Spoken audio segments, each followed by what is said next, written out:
অনেকে আছে বাসায় মেহমান আসাটা একদমই পছন্দ করে না, অনেক বেশি বিরক্ত হয়, অনেক বেশি ঝামেলা মনে করে। এটা একদমই করা যাবে না। মেহমান আসলে সবসময় খুশি থাকতে হবে, কারণ মেহমানের ভাগ্যে যেটা আছে সেটা হচ্ছে মেহমান নিজেই সাথে করে আল্লাহ তাআলা হচ্ছে তার রিজিক দিয়ে দেয়। মেহমান আসাটা হচ্ছে আল্লাহ তাআলার তরফ থেকে বড় একটা নিয়ামত। হ্যালো এভরিওয়ান, আসসালামু আলাইকুম। সবার কি অবস্থা, কেমন আছো? আমি অনেক অনেক ভালো আছি। আজকে ভিডিওটা সকাল থেকে সকালের নাস্তা বানানো হচ্ছে খিচুড়ি দিয়ে সকালের নাস্তাটা করা হয়েছে। মেহমান আসলে মন খারাপ করতে হয় না, এই কথাটা কেন বলেছিলাম? এই ভিডিওটা যেদিনে সেদিন হচ্ছে আমাদের বাসায় 2 জন মেহমান আসছিল, আর সেটা নিয়ে আমার ভাবি একটুখানি বিরক্ত হয়েছিল। আমি তাকে সুন্দরভাবে বুঝাইছি, আর সেও বোঝে খুব ভালো, বাট বলতেছে যে কাজ করতে ভালো লাগছে। সকালে খাওয়া দাওয়া শেষ করে দুপুরে রান্নার আয়োজন। এদিকে হচ্ছে ভাত অলরেডি বসাই দিচ্ছে, আর ওদিকে মাছ কেটে হলুদ মরিচ লবণ মেখে রেখেছে। দেখতে যা যা রান্না করবে সব কিছু গুছিয়ে নিয়েছে, একদম কেটে ধুয়ে পরিষ্কার করে সুন্দর করে গুছিয়ে নিয়েছে, যাতে রান্নার কাজটা খুব বেশি সহজ হয়। আসলে রান্না করার আগে সব কিছু কেটে ধুয়ে গুছিয়ে নিলে কিন্তু রান্নার কাজটা অনেক বেশি ইজি হয়ে যায়। ভাত তো রান্না শেষ, এখন হচ্ছে 2 চুলায় ধুমচে রান্না বসিয়ে দিয়েছে। ওই পাশে চুলা হচ্ছে ডাউল বসাইছে, আর এই পাশে হচ্ছে গরুর মাংসটা বসিয়ে দিয়েছে। গরুর মাংস রান্না করার জন্য এখানে তেল দিয়ে পেস্টটা একটু ভেজে নিয়েছে, তারপর আদা রসুন বাটাটা একটু ভেজে নিয়েছে। এরপরে হলুদের গুঁড়ো, মরিচের গুঁড়ো, স্বাদ মতো লবণ, সব মশলা দিয়ে মশলাটা খুব সুন্দর করে কষিয়ে নিচ্ছে। আজকে গরুর মাংসটা হচ্ছে কষিয়ে রান্না করবে, যেহেতু ফ্রোজেন মাংস ছিল, একদমই তাজা তাজা ফ্রেশ মাংস যেটা কিনে আনে সেটা হচ্ছে হাতে মেখে রান্না করলে ভালো লাগে, আর কিছুদিন ফ্রোজেন মাংস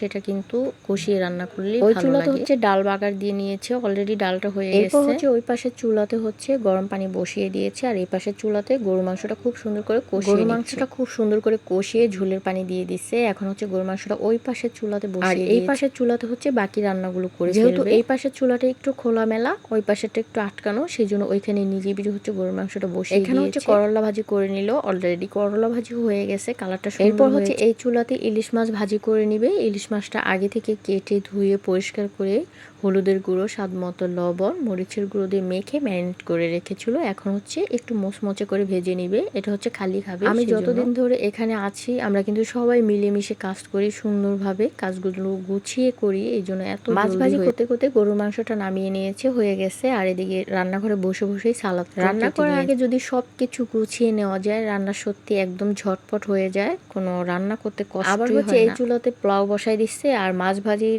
যেই তাওয়াটা আছে সেটা ওই পাশে চুলাতে দিয়েছে। মাছ ভাজি অলরেডি হয়ে গেছে, মাছ ভাজির সাথে কয়েকটা শুকনো মরিচ পেঁয়াজ একসাথে ভেজে মাছটা এইভাবে ভাজি করলে খুবই মজা লাগে। শুকনো মরিচ আর সাথে কয়েকটা পেঁয়াজ একদম মাছ ভাজির সাথে মিক্স করে ভেজে নিলে খুবই মজা লাগে এই মাছ ভাজিটা খেতে। দেখেন কালারটা জাস্ট অনেক সুন্দর। আলহামদুলিল্লাহ এদিকে দুপুরে রান্না বান্না পুরোই শেষ, এখন জাস্ট খাওয়ার পালা। এদিকে গরুর মাংস পোলাওটা হচ্ছে কলা পাতা দিয়ে ঢেকে রেখেছে, এটা হচ্ছে আমার আম্মার বৌদি। কলা পাতা দিয়ে পোলাওটা ঢেকে রাখলে খুব সুন্দর একটা ঘ্রাণ আসে। আলহামদুলিল্লাহ এখন জাস্ট খাওয়ার পালা। আর আজকে রান্না ছিল করলা ভাজি, ডাল, ইলিশ মাছ ভাজি, সাদা ভাত, আলু দিয়ে গরুর মাংস। তো আজকের মতো এই পর্যন্তই। সবাই ভালো থাকো, সুস্থ থাকো, আবার নতুন কোনো ভিডিও নিয়ে আসবো ইনশাল্লাহ তোমাদের মাঝে। সবাই ভালো থাকো, আল্লাহ হাফেজ।